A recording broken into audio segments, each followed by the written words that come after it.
As well as being mobile, I just can't believe how fast this scanner is. Those cross lines, just look at it, how fast it is. And that single line, brilliant, it just gets everywhere.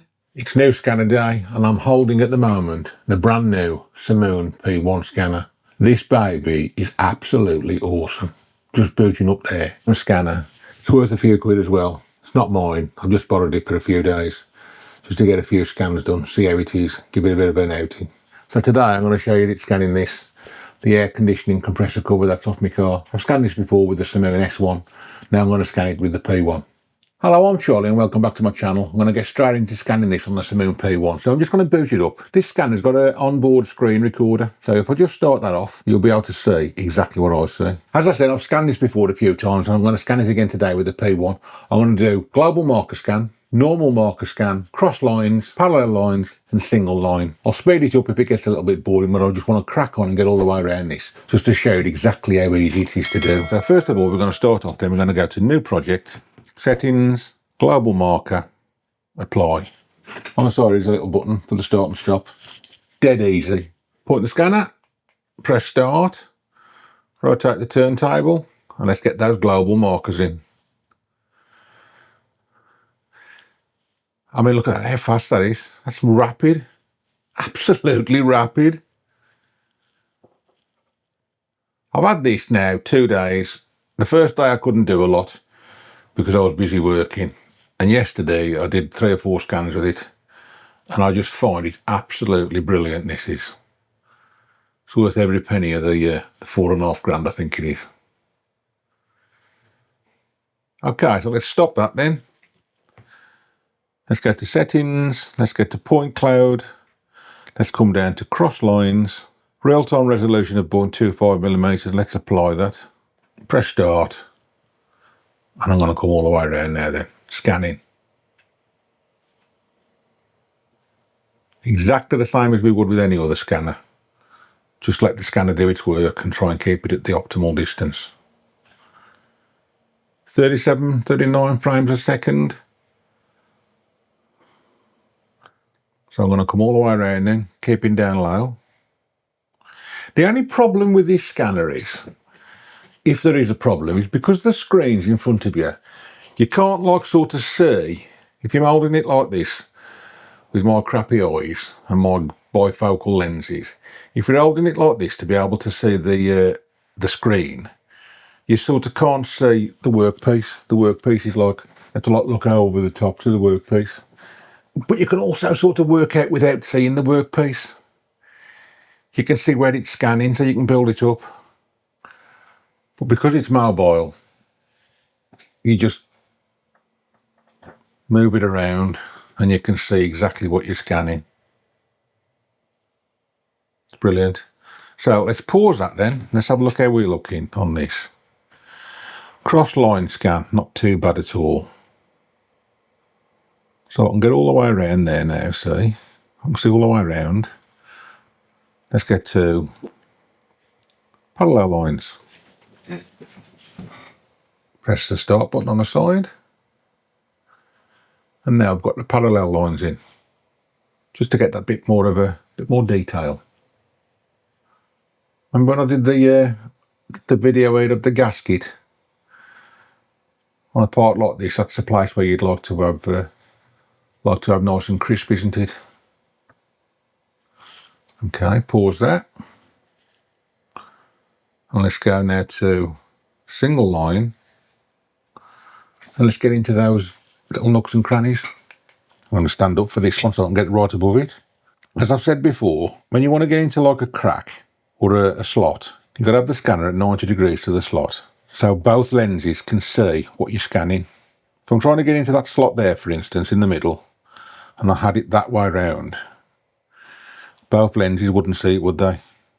So this one here now, then by this hole, just get into this slot and go backwards and forwards, side to side, at 90 degrees to the slot, and build it up. Now this slot here, going lengthways with it doesn't build it up, so let's rotate the table round and then go 90 degrees to the slot, nice and slow, left and right,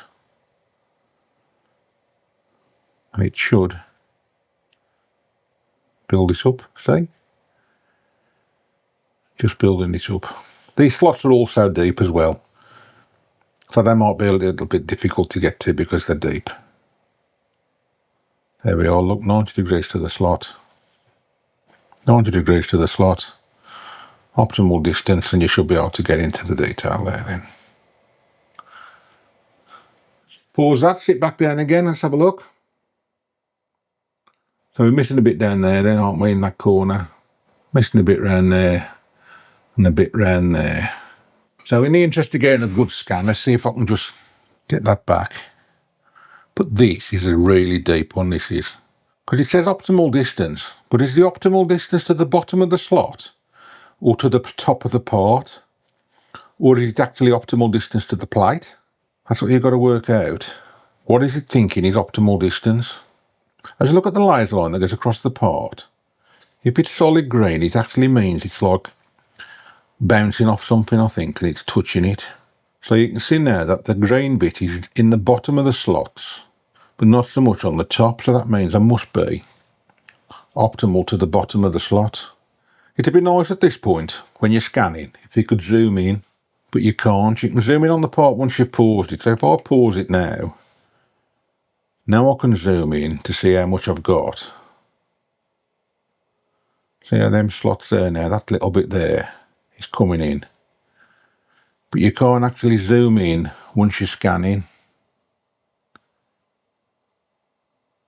I think that is going to do us for this particular scan. Let's finish that then. Then we go into edit. So I want to get rid of the junk. And the easiest way to do this on here I've found.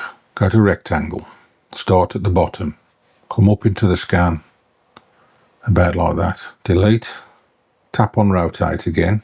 Now lasso round the good part, invert the selection, delete, finish. And that now is scan number 1. Flip it over and let's do scan number 2. Global marker worked really well then. See how normal marker scanning does? Point cloud. Cross lines to start with, still at 0.25 resolution. Now the difference with marker scanning as opposed to global marker scanning, if you remember from our previous videos, with marker scanning it has to map the markers on the same pass as it actually scans the object. So then it builds up the map of the markers as it goes along. So you've just got to make sure that you don't jump forward too far, because it's obviously got to build up the map of the markers. For little things like this, where you've got plenty of markers out there and it's quite a nice simple scan, marker scanning is more than good enough. I think global markers is best suited for larger objects, or if something's really complex in its shape. Like I scanned a while ago a rain hopper, where you've got an inside and an outside. Now I don't think that would have scanned very well using just marker scanning. You actually needed the global marker scanning to make that work properly. Okay, so I've gone all the way around with that now. Then let's pause it. Right, that slot at the top, that slot there needs tidying up, and that one there. So I'm going to go straight in now then, I think, at the single line, standing up again for this, 90 degrees to the slot to get the detail. So therefore, when we come round to this one, let's rotate the table to there, and you'll see the slot just build up. Stay 90 degrees to it now. I'm just going to tip it over slightly that way to get into that corner. And then tip it over slightly that way to get into that corner. Look at that. Absolutely perfect demonstration there of the single line, if I say so myself. Let's have a look where we are. Rectangular select, delete, lasso all the way around, invert the selection, delete, finish. So now scan 1 is that side and a lot of the edges, so that should be good for alignment purposes. And scan 2 is that side and a lot of the edges. So now, just to finish this scan off then and see if we can have something half decent, I'm going to put it up on its end. And let's just see if we can get in some of these holes. Point cloud and cross lines. Now why am I going into cross lines, I hear you ask, when all I want to do is them holes?